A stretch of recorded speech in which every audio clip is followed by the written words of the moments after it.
कृष्ण जी ने अपने भक्त से उसकी प्रेमिका को छीन लिया।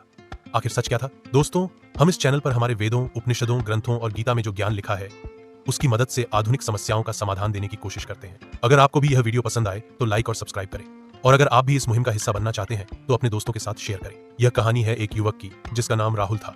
वह खुशबू नाम की एक लड़की से बहुत प्यार करता था और उसके साथ एक खुशहाल जिंदगी जीना चाहता था। उसकी फैमिली में उसकी माँ और उसकी 2 बहनें थीं। पिताजी का देहांत कुछ साल पहले हो चुका था। घर का सारा खर्च राहुल की कमाई से ही चलता था। राहुल कृष्ण जी का बहुत बड़ा भक्त था। दिन रात उनकी पूजा करता था और भगवान से अपनी फैमिली की खुशहाली और खुशबू के साथ सुखी वैवाहिक जीवन की कामना करता था।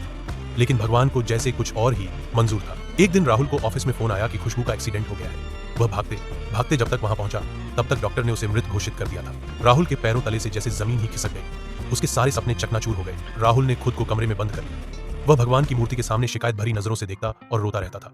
भगवान ने उसके साथ ऐसा क्यों किया? वह तो उनका सबसे बड़ा भक्त था, कभी किसी का बुरा नहीं किया। ऐसे ही 2 महीने बीत गए। राहुल या तो कमरे में कैद रहता या घंटों मंदिर में बैठा रहता। काम धंधा सब बंद कर दिया था। अब इस वजह से उसके परिवार को भी खर्चे के लिए परेशानी होने लगी थी।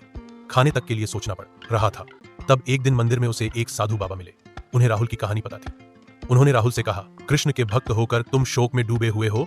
तुम खुद को कृष्ण का इतना बड़ा भक्त कहते हो, लेकिन तुम्हें उनकी शिक्षाएं पता भी हैं? उन्होंने राहुल के सामने गीता आगे बढ़ाते हुए कहा, अध्याय 2 श्लोक 11, तुम उन लोगों के लिए शोक कर रहे हो जिनके लिए शोक नहीं करना चाहिए, और फिर भी ज्ञान की बातें कर रहे हो।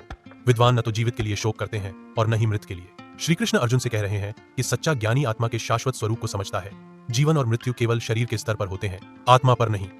अतः मोह और अत्यधिक भावनात्मक लगाव के कारण विवेक को खोना उचित नहीं। उन्होंने राहुल को गीता पढ़ने को कहा। राहुल ने गीता पढ़ना शुरू किया और कुछ दिनों बाद उसके अंदर बदलाव आने शुरू हुए। उसे सब समझ आने लगा कि जीवन क्या है। जीवन में जो भी होता है वह या तो विधिलिखित है या कर्मों से बंधा है, इसलिए शोक करने का कोई कारण ही नहीं। अब उसने काम पर जाना भी शुरू कर दिया और वह अब एक अलग इंसान बन चुका था।